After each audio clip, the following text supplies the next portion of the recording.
Social മീഡിയയിൽ കാണുന്ന തള്ളുകളൊന്നും വിശ്വസിക്കരുത് എന്ന് വീണ്ടും ഓർമ്മിപ്പിക്കുന്ന ഒരു വെബ് സീരീസ് കണ്ടു കഴിഞ്ഞു.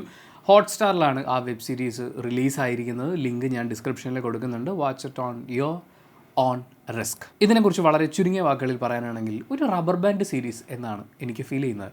ബാംഗ്ലൂർ ഡേയ്സ് എന്ന് പറയുന്ന സിനിമയിൽ കിട്ടിയിട്ടുള്ള അല്ലെങ്കിൽ ആ സിനിമയ്ക്ക് കിട്ടിയിട്ടുള്ള സ്വീകാര്യത വെച്ചുകൊണ്ട് നമുക്ക് ഇങ്ങനൊരു സാധനം പടയ്ക്കാം, അപ്പം കയറി അങ്ങ് പൊക്കോളും എന്ന് പറഞ്ഞ് ആരംഭിച്ചിട്ട് അവിടുന്ന് കഥ ഇവിടുന്ന് കഥ അപ്പുറത്തുനിന്ന് കഥാപാത്രങ്ങൾ, ഭയങ്കര പ്രഡിക്റ്റബിൾ പരിപാടികൾ, ഒരു ഗുണമില്ലാത്ത കാര്യങ്ങൾ വലിച്ച് നീട്ടി പരത്തി അഭിനയം എന്നൊക്കെ പറഞ്ഞു കഴിഞ്ഞാൽ അഭിനയമാണത് എന്നുള്ളതാണ് അതിൻ്റെ ഏറ്റവും വലിയ, അതിനെക്കുറിച്ച് പറയാവുന്ന ഏറ്റവും മാന്യമായിട്ടുള്ള റിവ്യൂ എന്ന് പറയുന്നത്.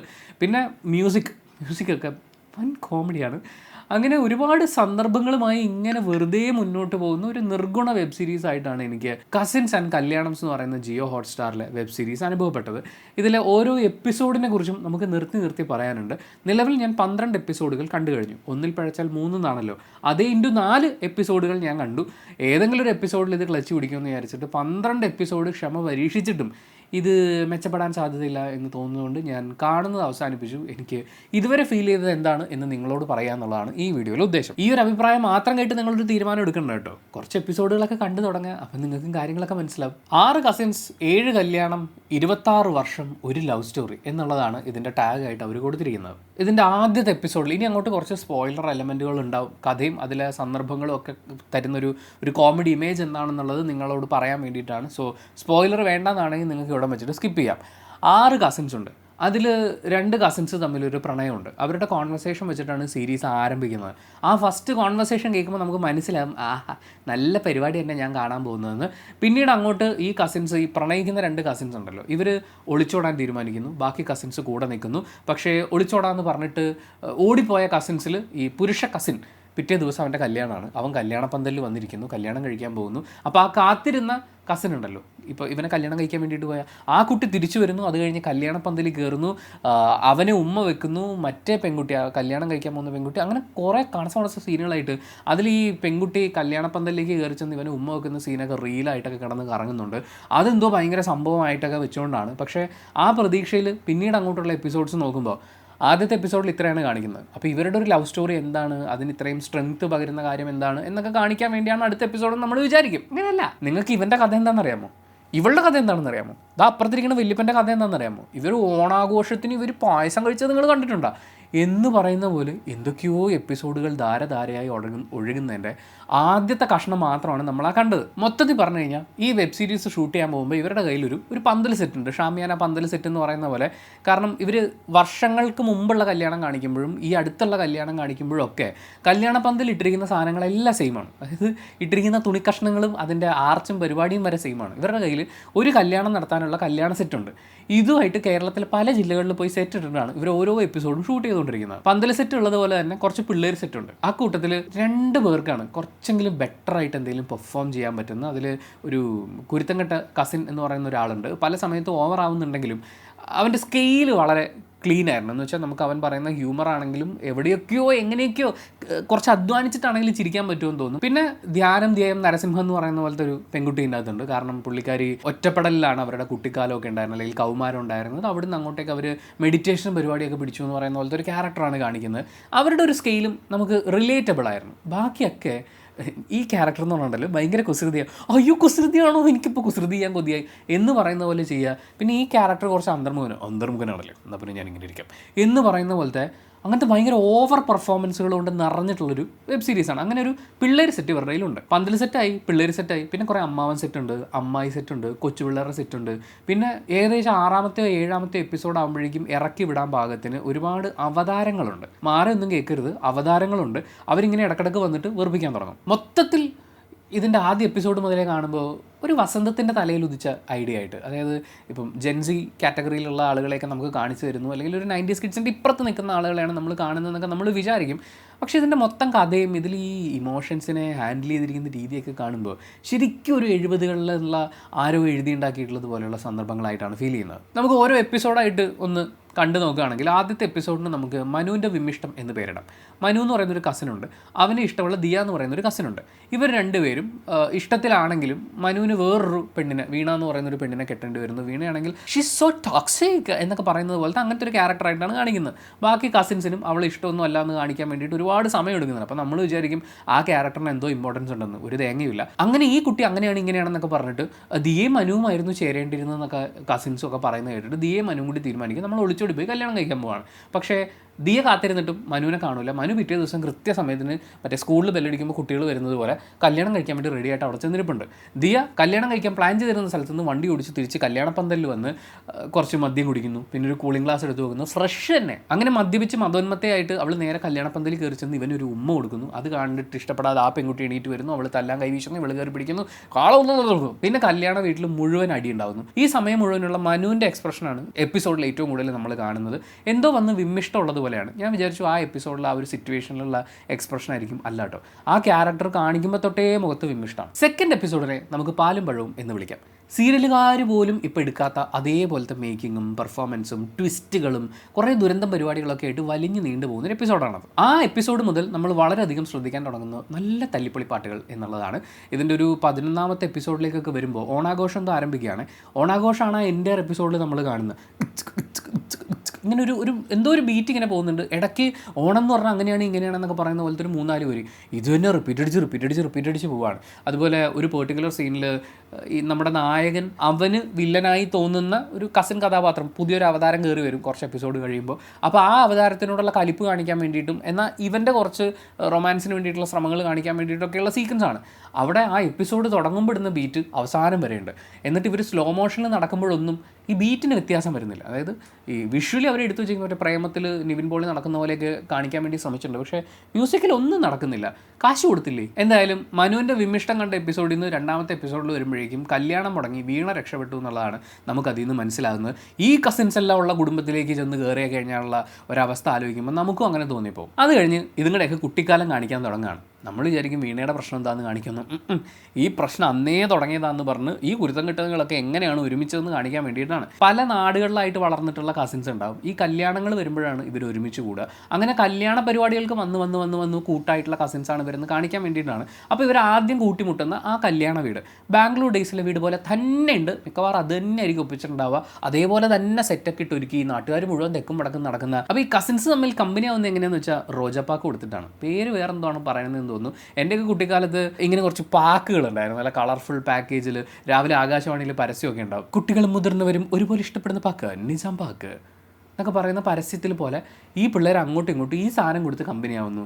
അത് കൂടുതൽ കഴിച്ചു വരണം വാള് വെച്ച് കിടപ്പിലാവുന്നു. ഇങ്ങനെയൊക്കെയുള്ള രസകരമായ കാഴ്ചകളാണ് നമ്മളെ കാണിക്കുന്നത്. മുതിർന്ന ആളുകളുടെ പെർഫോമൻസ് വെച്ച് നോക്കുമ്പോൾ ഈ കുട്ടികൾ ചെയ്തിട്ടുള്ളത് തമ്മിൽ വളരെ ഭേദമാണ്. 3ാമത്തെ എപ്പിസോഡിനെ നമുക്ക് പഴങ്ങഞ്ഞി ഓർമ്മകൾ എന്ന് വിളിക്കാം. അതിൽ നമ്മുടെ നായിക ഈ കുട്ടികൾ വളർന്ന് വലുതായതിന് ശേഷമുള്ളതാണ്. അപ്പം ഈ നായകന്മാരൊക്കെ കുറച്ച് യങ് ആയിട്ടുള്ള കോസ്റ്റ്യൂമൊക്കെ ധരിച്ചിട്ട് അവർ തന്നെ അവരുടെ ഈ കൗമാരം ടു യൗവനം ആ സ്റ്റേജ് കാണിക്കാൻ വേണ്ടിയിട്ട് നിൽക്കുകയാണ്. അപ്പം നമ്മുടെ നായികയുടെ ഡാൻസ് ക്ലാസ് കാണിക്കുന്നുണ്ട്. ക്ലാസ് ക്ലാസിക്കലാണെങ്കിലും കുട്ടി ക്ലാസിക്കലല്ല. എന്തൊക്കെയോ ഡാൻസുകളും സ്റ്റെപ്പുകളും കാണിച്ച് ക്യൂട്ട്നെസ് വാരി വെതറുന്നു.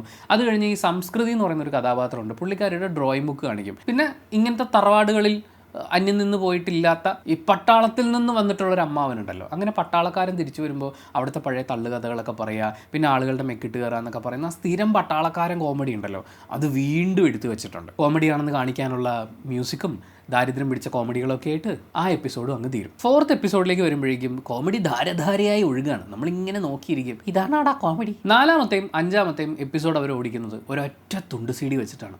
2 കസിൻസ് ചേർന്ന് തുണ്ട് കാണാൻ തീരുമാനിക്കുന്നു. ബാക്കി കസിൻസ് വരുന്നു, അങ്ങോട്ട് പോകുന്നു, ഇങ്ങോട്ട് പോകുന്നു, ടെൻഷനാവുന്നു, CD പ്ലെയർ കുരുങ്ങൽ എന്ന് പറയുന്ന ടിപ്പിക്കൽ കട്ട ക്ലീഷ പരിപാടി വെച്ചിട്ട് 2 എപ്പിസോഡ് അവർ ഓടിച്ചു. ആദ്യത്തെ എപ്പിസോഡ് ഇങ്ങനെ പൊക്കട്ടെ, 2ാമത്തെ എപ്പിസോഡിലും കണ്ടിന്യൂസ്. ഇതിനിടയ്ക്ക് കസിൻസിൽ ഒരാൾ അനാഥനാണ്, മറ്റേയാളുടെ അച്ഛനും അമ്മയും പിരിയാൻ പോകുന്നു. അങ്ങനെയുള്ള കുറച്ച് സെൻറ്റിമെൻറ്റ്സ് ട്രാക്കുകളും കൂടി ഇവരുടെ ഇടയിൽ ചേർക്കുന്നുണ്ട്. 6ാമത്തെ എപ്പിസോഡിൽ പ്രേമം മൂക്കലും ഊഞ്ഞാലാട്ടവും ഒക്കെയാണ് നമ്മൾ കാണുന്നത്. ഞാൻ ഊഞ്ഞാലാട്ടം എന്ന് പറയുമ്പോൾ ഒറ്റ സീനായിട്ട് വിചാരിക്കരുത് കേട്ടോ. എപ്പിസോഡ് തുടങ്ങുമ്പോൾ ആടി തുടങ്ങുന്ന ഊഞ്ഞാൽ എപ്പിസോഡ് തീരുമ്പോഴും ആടി തീർന്നിട്ടില്ല. 7ാമത്തെ എപ്പിസോഡ് ആകുമ്പോഴേക്കും ഇവർ അടുത്ത കല്യാണ പരിപാടിയിലേക്ക് വരുന്നു. അവിടെയും നമ്മുടെ നായികയുടെ ക്യൂട്ട്നെസ് നായികയുടെ ഇൻട്രൊഡക്ഷൻ എന്നൊക്കെ പറഞ്ഞു കഴിഞ്ഞാണല്ലോ, അതായത് ഓരോ എപ്പിസോഡിലും ഫ്രഷായിട്ടുള്ള ഇൻട്രൊഡക്ഷനൊക്കെയാണ്. അതായത് കാറ്റടിക്കുമ്പോൾ മുടി പറക്കുക, ബലൂണുകളും ഒക്കെ ആകാശത്തേക്ക് പറത്തി പാടവരമ്പിലൂടെ ഓടിക്കൊണ്ടിരിക്കുക, പിന്നെ മുഴുവൻ ബൾബുകളുടെ അല്ലെങ്കിൽ പ്രകാശത്തിൻ്റെ ഇടയിൽ നിന്ന് പ്രകാശിക്കുന്ന നായിക. പിന്നെ നമ്മുടെ നായിക എന്ന് പറഞ്ഞാൽ ഭയങ്കര സ്മാർട്ടാണ്.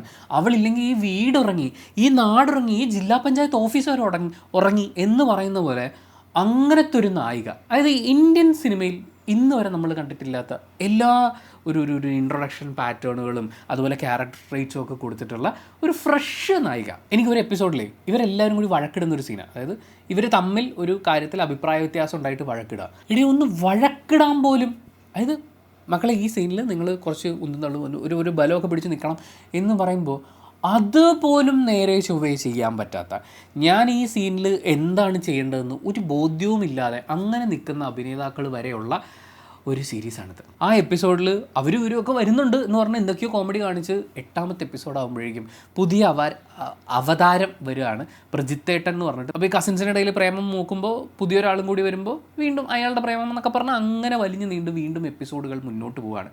പോയി ഇവർ ഈ ഒരുമിച്ച് കൂടിയ സമയത്ത് ഓണാഘോഷമാണ്.